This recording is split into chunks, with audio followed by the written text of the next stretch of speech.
Okay guys, muri video iheruka naberetse ukuntu wakoresha content z'abandi hano kuri YouTube ntibigire icyo bigutwara ukoreshe AI. Abenshi barambajije ngo uzatwereke n'ukuntu wakora amakuru y'ikinyarwanda ukoreshe AI. Ngiye kubibereka, ndaje ngufashe uhinduka umunyamakuru mpuzamahanga dukoreshe telefone yawe, dukoresha icyo bita AI.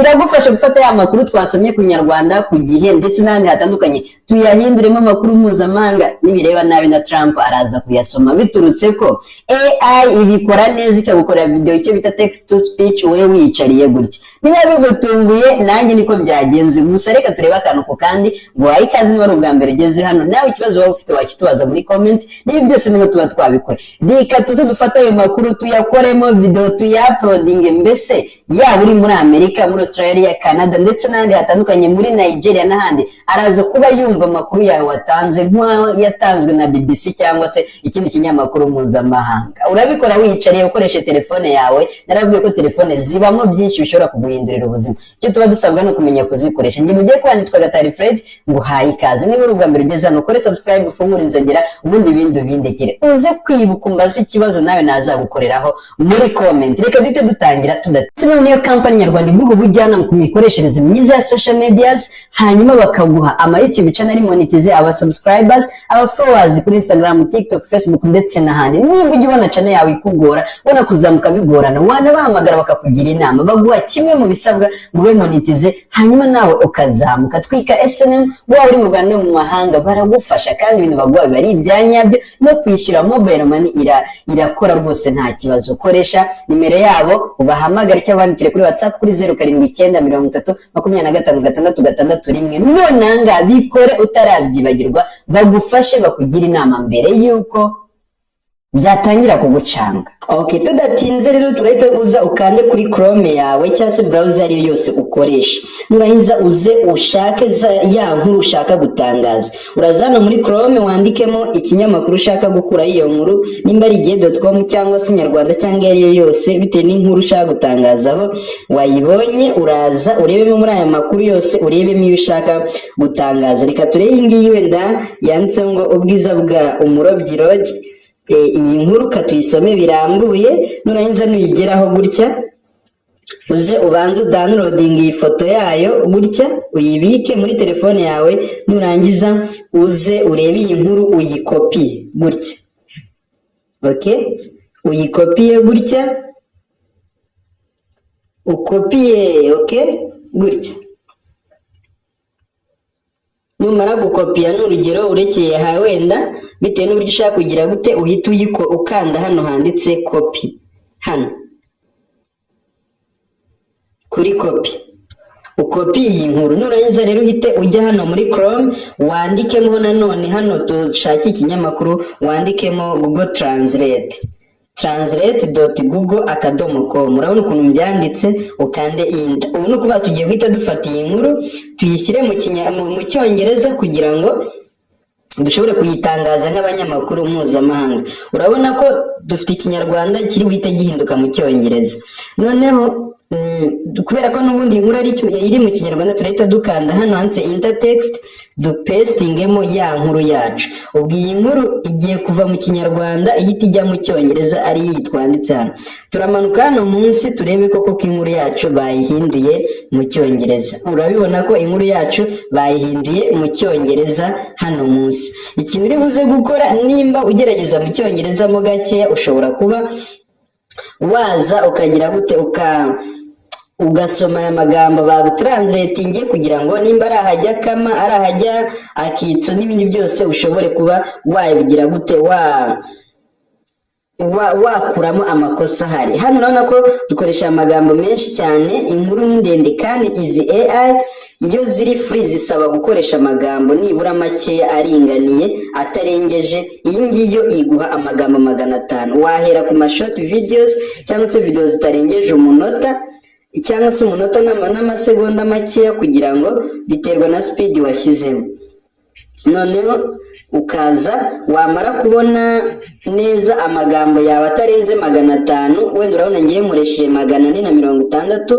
hanyuma aya magambo urabona ko hano munsi baya translatinze, ugasoma witonze ugahita ugakanda hano handitse copy, aka kantu ka copy, ugakopiya iyi nkuru yawe. Ubu iyi nkuru yawe iri mu Cyongereza, ndizera ko wamaze kuyireba ko nta makosa arimo. Nurangiza rero hano ikintu cya nyuma ukora uhita uza nanone muri iyi ntuze yawe, muri iyi search yawe hano hejuru ukongera ukandikamo uti ttsmaker.com gutya. Iyi ngiyi niyo AI igiye kudufasha, website igiye kudufasha gukora ya majwi yacu, ya nkuru yacu kuyishyira mu Cyongereza. Turahita tuza tuyipestinge hano. Urabona ko inkuru yacu yamaze kugeramo hano.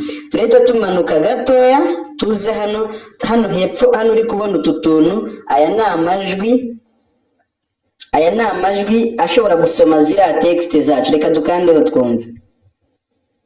TTS Maker is a text-to-speech tool, a professional AI voice generator dedicated to delivering high-quality voice synthesis services. Ushobora kumva iryo rya mbere wakumva utarikunze ugakanda wenda ukajyamo hano hose handitse examples, ni urugero rw'amajwi wakoresha twumviri. TTS Maker is a text-to-speech tool, a professional AI voice generator dedicated to delivering high-quality voice synthesis services. Urumva urugero tuvuge ko ushimye kuko ni menshi ushobora kuba wahitamo. Hanyuma umaze guhitamo iri ngiri wenda uvuze uti niryo ngiye gukoresha, urahita uscrollinga. Hanyuma mbibutsa ko impamvu ubona hano baduhaye amagambo make ndetse bishobora gutuma ukora na video ngufi nuko ari free version, ariko ifite n'uburyo bwo kwishyura ku buryo ushobora gukora amagambo menshi cyane. Rero nimba ufite ikibazo wenda ushaka kuzishyura kugira ngo uzajye ukoresha ubu buryo, nabyo waza kumbwira nkazagufasha kukwereka ukuntu wakwishyura. Noneho rero kugira ngo iyi AI dukorere amajwi yacu, turaza twandikemo hano iyi code muri kubona ahangaha. Nawe barayiguha code yawe, wandikemo uyu mubare gutya. Nurangiza umaze kuwandika neza, ureko urebye neza, ukande hano handitse convert to speech gutya. Tegerezemo gato ko bari gucekinga, hanyuma On a peninsula high in Karani, amidst the cool breezes, the sounds and smells of the surrounding ecosystem, lies Yumirobi Lodge, surrounded by Lake Kivu on all sides. It is known for its remoteness, its unique style, but related to the fishing activities that take place there. When you arrive at Yumirobi Lodge, you are surrounded on all sides by the waters of Lake Kivu, and you can look out in front of you and see all 9 uninhabited islands. Ndizera neza kubonye ko inkuru yacu twamaze kuyibona ndetse iri mu Cyongereza cyiza na Trump yakumva n'undi muntu wese. N'uwo mu Bwongereza iki Cyongereza yacyumva, inkuru yacu yaba yabaye international. Icyo tugiye gukora, tugiye kudownloadinga iyi voice. Urabona turahita dukanda hano handitse download voice file, turahakanda gutya duhite dutegereza download yacu. Urabona ko twayidownloading zamaze kugera muri telefone yacu. Ikindi rero duhite dukora hano ni byandi mwirirwa mukora namwe mwese byo kujya muri CapCut, hanyuma ugafata ya foto ya hoteli, ni urugero twakoze inkuru, ugakanda kuri new project, ukaza hano kuri foto, ukaza hano kuri foto ugashyiramo ya foto ya hoteli, warangiza ukaza ukadingamo audio gutya, ugakanda hano handitse add audio, ugakanda hano handitse sound nk'ibisanzwe, hanyuma ugahita ukanda kuri file from device gutya, hanyuma amajwi tumaze kurikodinga akaza. Turaza tuyarebemo hano turebe ko yagezemo. Okay, from device, hanyuma ugahita ujyamo gutya ugashakamo ya majwi amwe tumaze kurikodinga ya hoteli, turebe ko tuyibona. TTS katwumve ko ari iyi. On Wednesday afternoon, US.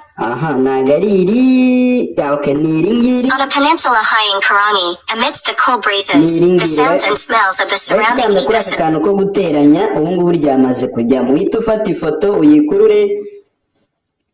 uyikurure gutya, hanyuma uplaying amajwi yawe. On a peninsula high in Karani, amidst the cool breezes, the sounds and smells of the surrounding ecosystem, lies Umirobi Lodge, surrounded by Lake Kivu on all sides. Nk'uko bibona inkuru yacu yamaze gukora ni amajwi yamaze guhindukamo video. Nk'uko bibona iyi ni nka yama babantu bambwiye bafite amatelefone atamira gukamera cyangwa bakora batagaragara. Hano urabona ko amaze kuba inkuru. Ushobora no guhita uvuga uti noneho kanyikore aya majwi noneho aniyandikaho. Urabona ko inkuru twayibonye uburyo nutabyumva neza ashobora kubisoma.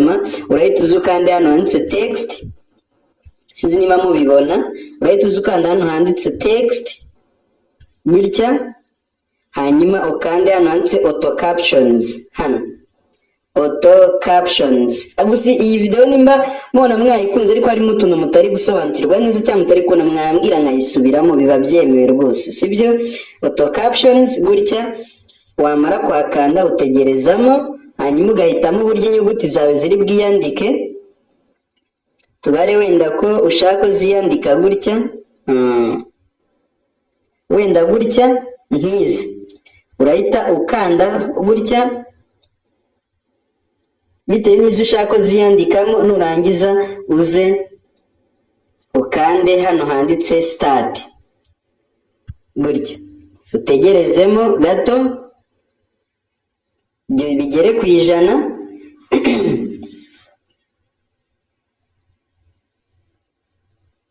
Tegerezemo byuzura 100. Twizera ko iyi video hano tugeze umuntu ari wese yaba ariho asobanukirwa. Urabona ko noneho video yacu yamaze kuba created. Turebe katuyikine, turebe ukuntu amajwi none ariho yiyandikamo.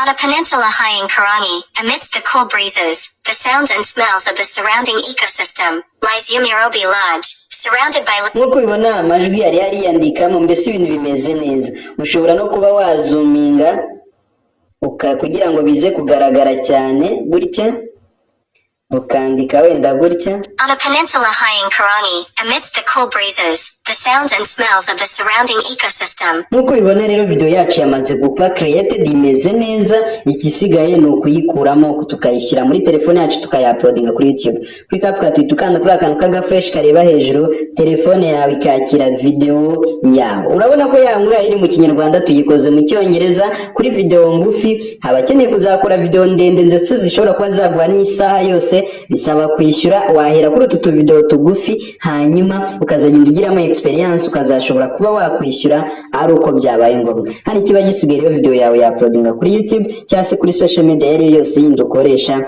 nk'abandi bose. Reka rero nimba video igufashije umbwire yindi twagukorera muri video itaha, hanyuma kandi like, sharing bagenzi bawe, dukomeze turyoherwe. Ciao ciao.